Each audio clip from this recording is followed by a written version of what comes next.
Layer action. Film dibuka dengan memperlihatkan seorang penembak jitu bernama Yuki yang saat itu sedang bersiap melakukan penembakan sambil menyalakan siaran berita dari handphonenya, lalu menarik pelatuk dan berhasil melumpuhkan targetnya. Hal itu langsung mengguncangkan CIA, khususnya John yang diperintahkan langsung oleh Pak Menteri untuk mengungkap kasus tersebut. Karena yang ditembak tadi adalah seorang politikus terkenal bernama Bruno. Stafnya yang bernama Juliet datang menghampiri John dan mengatakan bahwa mereka menemukan rambut di TKP milik Brandon yang diduga sebagai tersangka utama. John langsung memerintahkan seluruh anak buahnya untuk segera menangkap Brandon. Sementara itu di rumahnya, Brandon terlihat sedang asik bermain video game. Namun tiba-tiba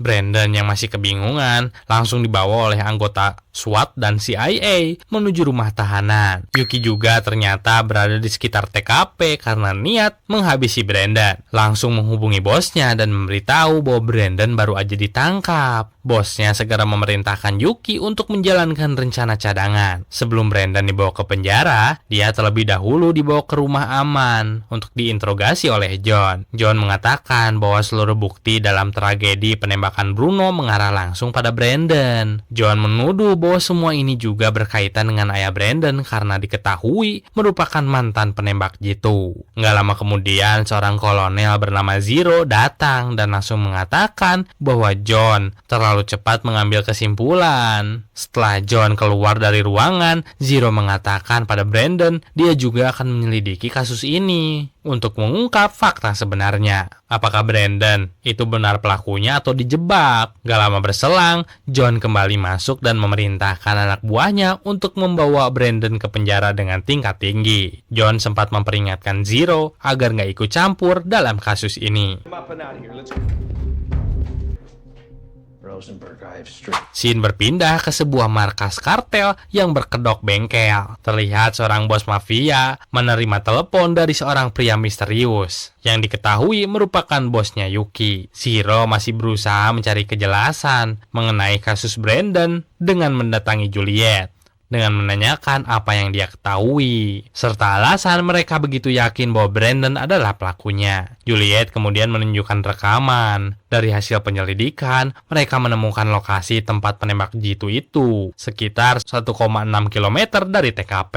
Bukti yang ditemukan di lokasi, mereka juga beranggapan satu-satunya orang yang memiliki kemampuan untuk melakukan itu adalah Brandon, karena dia merupakan penembak jitu militer. Di markas kartel, bos mafia tersebut ternyata diperintahkan oleh bosnya, Yuki, untuk menghadang kendaraan yang membawa Brandon ke penjara. Mereka diminta berakting seolah-olah merupakan komplotan Brandon yang datang untuk membebaskannya. Brandon terlihat sangat tenang meskipun masih berusaha mencerna apa yang sebenarnya terjadi. Dari kejauhan, Yuki sudah bersiap di posisinya dan berjaga-jaga apabila sewaktu-waktu mendapat perintah untuk menghabisi Brandon. Gak lama setelah itu, anggota kartel langsung menghadang mobil yang membawa Brandon, bahkan menabraknya. Setelah itu mereka segera memulai baku tembak dengan para anggota pengawal demi bisa membawa Brandon. Ketika para anggota SWAT berhasil dilumpuhkan, Brandon memanfaatkan situasi itu untuk melepaskan borgolnya. Dia langsung mengambil senjata milik mereka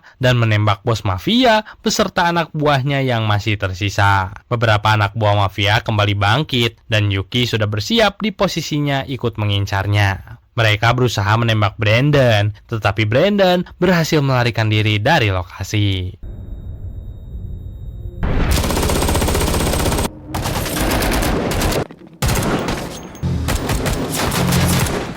Give me the key to the...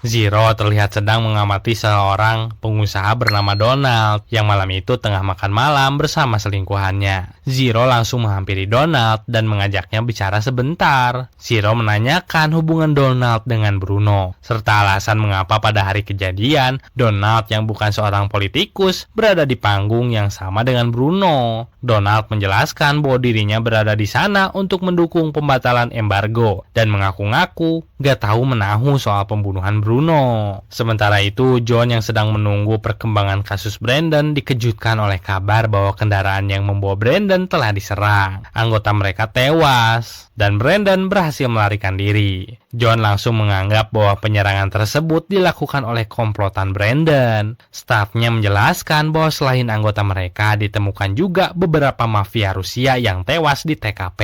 Mereka nggak menemukan hubungan apapun antara Brandon dengan kelompok tersebut. Stafnya juga menambahkan kalau anggota mereka tewas akibat tembakan jarak jauh. Nah, di situ John yakin kalau ini semua pasti ulah ayah Brandon yang membantunya menjalankan rencana tersebut. John memerintahkan seluruh anak buahnya untuk segera menemukan Brandon. There was a large wreck just outside of Olympia, and along with our men, there were 4 more bodies. The SUV transporting Beckett was just reported. Traffic cameras, ATM cameras. Brandon yang sedang mencoba mencuri sebuah mobil tiba-tiba ditodong oleh seorang polisi. Karena gak memiliki banyak pilihan, akhirnya Brandon menghajar polisi tersebut lalu berlari menuju sebuah mobil lain dan memaksa pengemudinya untuk membawanya pergi sejauh mungkin.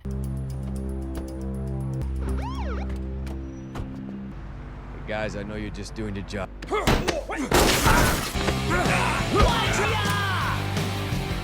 Diam-diam, di markas CIA, Juliet yang sebenarnya juga mulai meragukan kasus Brandon memberitahu Zero bahwa kendaraan yang membawa Brandon baru saja diserang. Menurutnya, dia nggak bisa berbuat banyak karena bagaimanapun Brandon saat ini masih menjadi tersangka utama pembunuhan seorang politikus terkenal. Zero mengatakan bahwa dia yakin orang yang menjebak Brandon sebenarnya menginginkan Brandon mati, dan dia mulai menduga ada seorang pengkhianat yang terlibat di balik seluruh kasus ini. Juliet kembali ke atas dan John langsung memberitahunya bahwa Brandon baru saja kabur saat anggota polisi berusaha menangkapnya. Keesokan paginya di tempat lain, Brandon menyuruh pemilik mobil yang membantunya untuk pulang, sementara dirinya memutuskan mengambil mobil tersebut tanpa meminta persetujuan. Zero yang terlihat benar-benar ingin membuktikan bahwa Brandon gak bersalah, bahkan sampai terbang ke Kanada untuk mencari seorang yang diduga terlibat dalam kasus ini. Zero dihampiri oleh seorang petugas keamanan dan langsung menanyakan keberadaan Josh, salah satu akuntan di perusahaan raksasa tersebut. Petugas keamanan itu mengatakan bahwa Josh sedang sakit dan gak masuk kerja hari itu. Mendengar hal tersebut, Zero menjelaskan bahwa dia memiliki kecurigaan Josh terlibat dalam pembunuhan Bruno dan membutuhkan kerjasama mereka agar kasus ini bisa terungkap. Di tempat lain, Brandon terlihat melanjutkan pelariannya dengan bersembunyi di dalam truk. Di markas CIA, Juliet kembali menerima informasi dari Zero yang mengatakan bahwa dia sempat berbicara dengan seorang bernama Phoenix dan meminta Juliet untuk memeriksa identitas aslinya. Namun saat Juliet sedang melakukan pengecekan,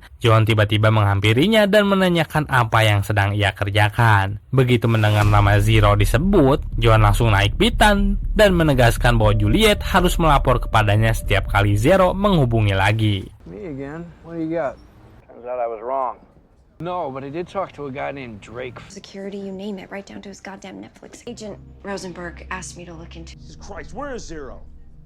Gak lama kemudian, Juliet memberikan informasi bahwa ketua mafia yang sebut saja Asep ternyata masih hidup. Zero langsung bergegas ke rumah sakit untuk mencari petunjuk dari Asep. Dokter tentu melarangnya karena Asep baru saja selesai menjalani operasi. Tapi Zero mengatakan bahwa pasien tersebut merupakan tersangka dalam kasus pembunuhan seorang politikus yang sedang diselidiki. Di tempat lain, Brandon akhirnya tiba di rumah aman milik ayahnya yang berada di tengah hutan dan langsung menceritakan semuanya. Di rumah sakit, Asep yang akhirnya sadar langsung diinterogasi oleh Zero. Namun Asep mengaku gak mengetahui identitas orang tersebut karena mereka hanya berkomunikasi melalui telepon dan orang itu gak pernah menyebutkan namanya. Zero yang gak percaya terus menekan bagian muka Asep agar dia mau memberikan informasi. Asep tetap mengatakan bahwa dia gak juga benar-benar gak tahu. Bahkan selama percakapan, terdengar suara bising helikopter. Juliet kembali menyelidiki informasi mengenai Donald dan Josh untuk diberikan kepada Zero. Brandon menghabiskan malam bersama ayahnya sambil mendengarkan cerita masa lalu sang ayah ketika masih menjadi seorang penembak jitu. Ayah Brandon mengatakan bahwa ada satu misi dari masa lalunya yang sampai sekarang masih terus menghantuinya. Saat menjalankan misi di Vietnam, dia pernah mendapatkan tugas untuk menghabisi seorang pejabat yang terkenal kejam beserta para ajudannya. Karena saat itu mereka berada dalam kondisi kelelahan, salah satu rekannya melakukan kesalahan yang membuat dirinya tertangkap dan dieksekusi. Karena rekannya tewas, ayah Brandon terpaksa mengambil alih tugas tersebut dan harus segera melepaskan tembakan. Sayangnya, posisi yang dia miliki saat itu sangat beresiko dan gak menguntungkan. Meski berhasil menembak targetnya, peluru tersebut ternyata juga mengenai sahabatnya hingga tewas. Sejak itulah dia terus hidup dengan rasa bersalah. Pada saat yang sama, John dan Zero sama-sama datang ke rumah Brandon untuk mencari petunjuk tambahan. Saat melakukan penggeledahan, staf John menemukan sebuah kartu ucapan ulang tahun dari ayah Brandon. Menyadari hal itu bisa menjadi petunjuk penting, John langsung memerintahkan untuk menyergap tempat itu. Zero memilih tetap berada di rumah Brandon dan melanjutkan pencariannya. Hingga akhirnya dia menemukan sebuah foto Brandon bersama rekan-rekan militernya. Salah satu dari mereka terlihat sangat mirip dengan Phoenix. Zero langsung mengirim foto itu kepada Juliet dan memintanya memeriksa apakah pria tersebut pernah berada di batalion yang sama dengan Brandon. Ternyata pria itu adalah Sersan Clark. Yang mengejutkan, dalam catatan militer, Clark pernah terlibat kejahatan perang di Afghanistan dan disebutkan bahwa dia telah tewas 5 tahun lalu dalam sebuah insiden. Agent Franklin, you don't mind if I look around, do you? Coordinates.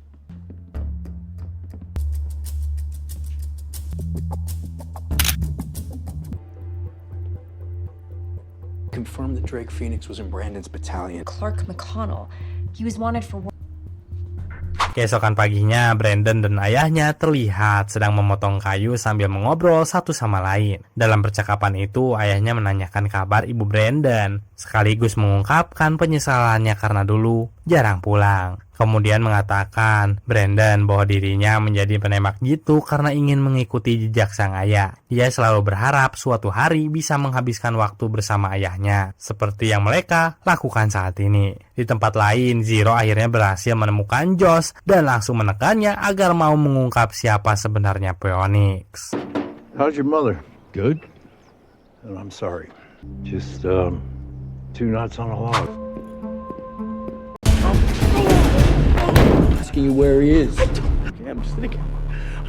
Karena terus didesak, akhirnya Josh mengaku bahwa Phoenix telah mengancam akan membunuh keluarganya jika dia nggak membantu mencuri jutaan dolar dari perusahaannya. Setelah kebijakan embargo Amerika Serikat dicabut, Josh mengatakan bahwa dia terpaksa melakukan semua itu karena jika menolak, Phoenix akan menghabisi istrinya terlebih dahulu. Beberapa hari kemudian, pasukan CIA akhirnya berhasil mencapai titik lokasi rumah aman milik ayah Brandon. John langsung memerintahkan mereka untuk menangkap Brandon dan ayahnya. Ayah Brandon sudah mengantisipasi kemungkinan ini sejak putranya datang ke sana, berkat beberapa kamera CCTV yang dipasang di sekitar rumah.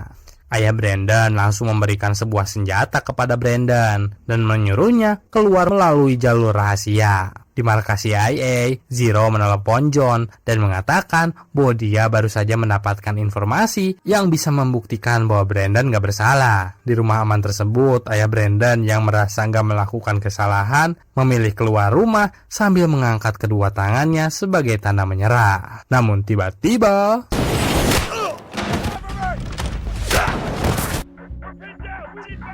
setelah 2 anggota CIA berhasil ditembak dari jarak jauh, ayah Brandon langsung kembali masuk ke dalam rumah dan bersiap dengan senjata jarak jauhnya. Brandon mencoba naik ke sebuah menara tua untuk memantau keadaan karena dia nggak ingin meninggalkan ayahnya sendirian. Meskipun sang ayah sudah berulang kali menyuruhnya pergi, gak lama kemudian terungkap bahwa pelaku yang menembak anggota CIA bukanlah Brandon, melainkan Yuki yang sengaja datang untuk menghabisi dirinya. Namun karena datang seorang diri, Yuki menyadari bahwa posisinya nggak cukup menguntungkan untuk menghadapi Brandon dan ayahnya. Dia memilih mundur dan melarikan diri sambil menembak lengan salah satu anggota CIA yang nyaris membuat ayah Brandon ikut terkena tembakan. Menyadari pergerakan Yuki, Brandon dan ayahnya langsung bekerja sama untuk mengejarnya. Berbekal pengalaman panjang, ketika Yuki bersiap membidik Brandon, ayah Brandon lebih dulu menyadari keberadaan dan langsung menembak senjata Yuki hingga rusak. Yuki nggak lagi bisa mengenalkan senjata jarak jauhnya. Situasi itu memberi kesempatan bagi Brandon untuk mendekatinya. Lalu pertarungan sengit jarak dekat antara Brandon dan Yuki pun terjadi.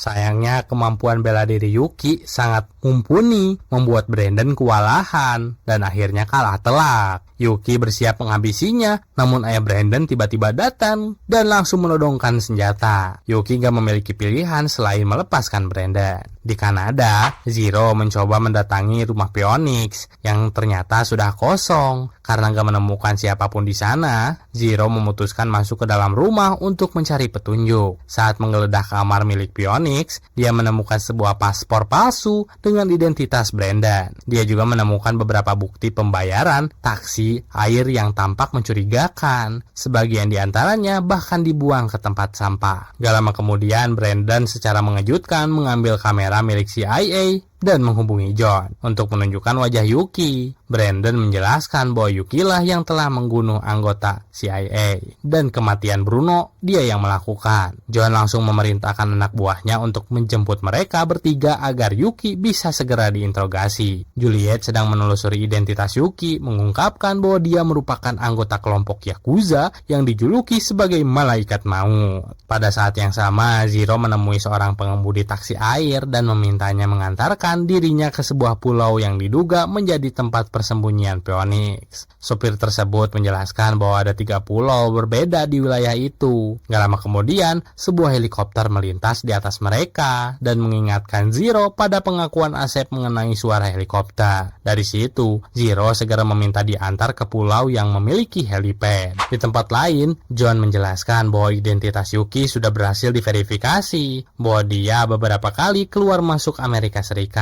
menjelang pidato Bruno. Brandon akhirnya dinyatakan bebas dari tuduhan pembunuhan. Brandon menanyakan apa yang sebenarnya motif Yuki untuk menghabisi Bruno. Juliet menjelaskan bahwa semua ini berkaitan dengan uang. Yuki dibayar untuk membuat seolah-olah seorang warga Amerika telah membunuh pejabat publik. Karena itulah, fokus mereka kini beralih kepada Phoenix yang dianggap sebagai dalang utama di balik seluruh rencana tersebut. Saat Yuki hendak dipindahkan ke penjara dengan tingkat tinggi, Brandon justru mengajak John menyusun sebuah rencana untuk menjebak Phoenix. Brandon menjelaskan bahwa Yuki diperintahkan untuk menghabisinya sebagai bentuk balas dendam. Karena saat dulu bertugas bersama Phoenix, Brandon lah yang melaporkan berbagai tindak kejahatan yang dilakukan Phoenix. Karena itu, untuk memancing Phoenix keluar, Brandon meminta Yuki menghubunginya dan mengatakan bahwa dia telah berhasil menangkap Brandon dan akan segera membawanya menghadap. Sebagai imbalannya, seluruh pelanggaran yang dilakukan Yuki di Amerika Serikat akan dialihkan kepada Phoenix. Sementara Yuki akan dipulangkan ke Jepang. Kesepakatan itu akhirnya diterima oleh Yuki dan berhasil membuat Phoenix ikut memakan umpan tersebut. Until she interfered. Keep her here.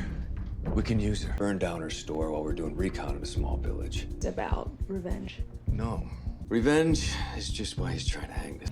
Tell him that she has me and that she wants to make a delivery. Setelah berhasil mendapatkan alamat persembunyian Phoenix, John langsung menyusun rencana penangkapan dengan tetap membiarkan Yuki membawa Brandon sebagai umpan. Ayah Brandon yang merasa rencana ini terlalu beresiko bagi putranya langsung mengatakan bahwa dia akan menjadi sniper cadangan dan gak akan membiarkan siapapun menyakiti Brandon. Di rumah Phoenix, Zero diam-diam menyusup ke dalam untuk mencari petunjuk tambahan. Dia menemukan fakta mengejutkan bahwa Phoenix ternyata adalah anak dari Donald. Gak lama kemudian, Phoenix yang rupanya sudah menyadari keberadaan Zero langsung menghampirinya dan melancarkan serangan. Baru saja akan menghabisi Zero, Donald tiba-tiba muncul dan memerintahkannya untuk berhenti. Di sini terungkap bahwa dalang utama di balik seluruh rangkaian kejadian ini adalah Donald. Motifnya adalah kepentingan bisnis. Selama ini, dia merasa berbagai kebijakan yang dibuat Bruno telah menghambat usahanya. Donald kemudian mencoba menyuap Zero dengan menawarkan sejumlah uang tunai, asalkan Zero bersedia tutup mulut dan menghentikan penyelidikannya terhadap kasus ini.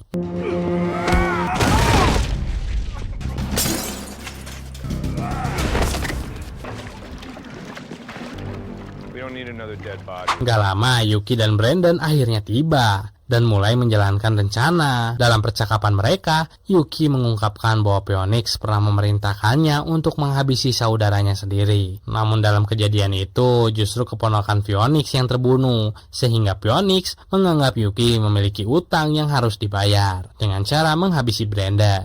Ayah Brandon sudah berada di posisinya dan terus memantau situasi dari kejauhan. Tapi rencana mereka nggak berjalan sesuai harapan karena Yuki tanpa sengaja menyebut bahwa dirinya dan Brandon adalah teman seperjuangan. Sesuatu yang sebelumnya nggak pernah diceritakan Phoenix. Ucapan itu langsung memicu kecurigaan Phoenix hingga akhirnya dia memilih bertindak lebih dulu dengan menembak Yuki di bagian perut. Melihat situasi yang semakin kacau dan Brandon berada dalam posisi terdesak, ayahnya sempat ragu untuk menarik pelatuk. Bayangan masa lalu ketika tembakannya tanpa sengaja menewaskan rekan-rekannya dan membuatnya kehilangan kepercayaan diri. Yuki yang berusaha bangkit akhirnya bertemu dengan Zero dan langsung diminta untuk melepaskannya agar mereka bisa bekerja sama menghentikan Phoenix. John terus mendesak ayah Brandon untuk segera menembak Phoenix sebelum dia lebih dulu menghabisi Brandon. Menyadari keraguan ayahnya, Brandon langsung mencoba meyakinkan dengan mengatakan bahwa dia pasti mampu menjalankan itu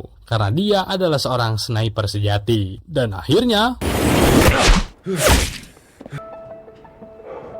setelah Phoenix tewas, Donald terlihat berusaha melarikan diri, namun usahanya gagal setelah Yuki yang kini bekerja sama dengan Zero berhasil melumpuhkannya. Donald kemudian diamankan untuk mempertanggungjawabkan perbuatannya sebagai dalang di balik kematian Bruno. Setelah berakhir, Brandon mengucapkan terima kasih kepada Zero yang telah membantunya dan tetap menjalankan tugasnya secara adil sebagai anggota Dewan Keamanan Negara. Gak lama kemudian, Brandon menghampiri ayahnya dan mengatakan bahwa dia sangat bersyukur karena sang ayah masih ada untuk menyelamatkannya. Dan film ini pun berakhir. Dari film ini kita bisa belajar ya bahwa kebenaran gak selalu terlihat jelas di permukaan. Terkadang bukti yang tampak paling meyakinkan justru sengaja disiapkan untuk menyesatkan. Brandon harus kehilangan kebebasannya, diburu oleh banyak pihak dan dicap sebagai pembunuh sebelum akhirnya kebenaran terungkap. Zero mengajarkan bahwa seorang penegak hukum yang baik gak hanya mengikuti bukti yang ada, tapi juga berani mempertanyakan hal-hal yang terasa janggal demi menemukan fakta yang sebenarnya. Seperti kata Nelson Mandela, saya nggak pernah kalah, saya hanya menang atau belajar. Kutipan ini sangat cocok dengan perjalanan para tokoh dalam film ini. Brandon, Zero, dan ayah Brandon sama-sama menghadapi kegagalan, pengkhianatan, dan situasi yang tampaknya mustahil untuk diselesaikan. Namun mereka nggak menyerah, melainkan belajar dari pengalaman tersebut hingga akhirnya berhasil mengungkap kebenaran dan menghentikan orang-orang yang berada di balik semua kekacauan itu. Nah, kalau kalian di posisi Brandon, kira-kira sanggup nggak sob untuk tetap membuktikan bahwa kalian nggak bersalah? Kayaknya kalian mah langsung nyerah deh. Cuaks. Coba tulis pendapat kalian di kolom komentar. Dan jangan lupa sertain juga film yang kalian mau buat kita bahas di konten selanjutnya. Tapi sebelumnya jangan lupa buat like, subscribe, dan nyalain loncengnya biar nggak pernah ketinggalan cerita dari film-film menarik lainnya sob. Oke, see you next time and goodbye.